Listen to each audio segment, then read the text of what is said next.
আসসালামু আলাইকুম সুপ্রিয় দেশবাসী, অতি আনন্দের সাথে জানাচ্ছি যে বাংলাদেশের মানুষের ভাগ্যাকাশে আজ একটা পূর্ণিমার চাঁদ দেখা দিয়েছে।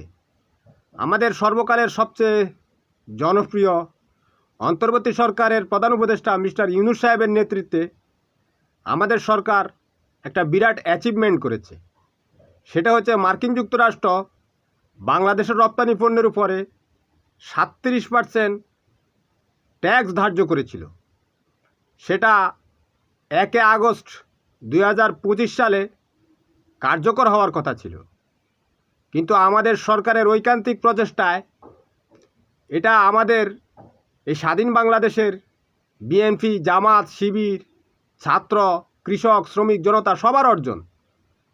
আমাদের এই নিবেদিত প্রাণ যে টিমটা ছিল, যারা মার্কিন সরকারের সাথে দেন দরবার করেছিল, তার মধ্যে বিশেষ করে নিরাপত্তা উপদেষ্টা মিস্টার খলিল সাহেব এবং আমাদের বাণিজ্য উপদেষ্টা মিস্টার বশির আহমেদ সাহেব, তারা দীর্ঘ প্রচেষ্টা চালিয়েছে। তাদের পুরো টিমকে আন্তরিক কৃতজ্ঞতা জানাচ্ছি। আপনারা জানেন, আমাদের এই দেশটা যখন 24 সালে 5 আগস্ট ভারত মুক্ত হয়েছিল, তখন মোদি ছুটে গিয়েছিল আমেরিকায়।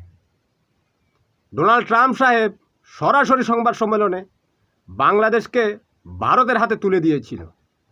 মোদি ওই সময়, আপনাদের মনে আছে, ইউক্রেন যুদ্ধের কথা শুরু করে দিয়েছিল।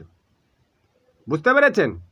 অর্থাৎ এটা কিন্তু ভারতীয় লবিংয়ের একটা খেলা ছিল।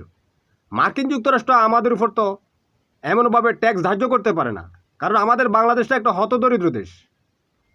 আমরা মার্কিন যুক্তরাষ্ট্রে, আমাদের দেশের মেয়েরা পোশাক বানিয়ে মার্কিন যুক্তরাষ্ট্রে প্রায় $8 বিলিয়ন মতো রপ্তানি করে থাকে। এই রপ্তানিটা যদি 37% ট্যাক্স যদি থাকতো, এটা ধূলিসাৎ হয়ে যেত।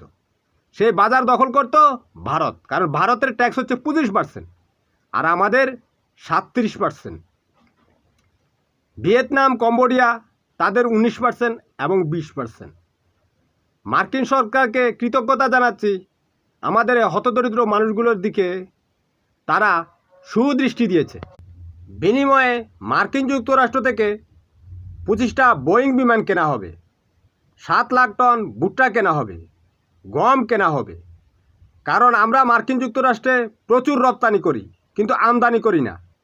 এই কারণে মার্কিন যুক্তরাষ্ট্র আমাদের উপর কিছুটা মনক্ষুণ্ণ। মার্কিন যুক্তরাষ্ট্র কিন্তু জুলাই আগস্টে বাংলাদেশের মানুষের পক্ষে ছিল, তাই তাদের সাথে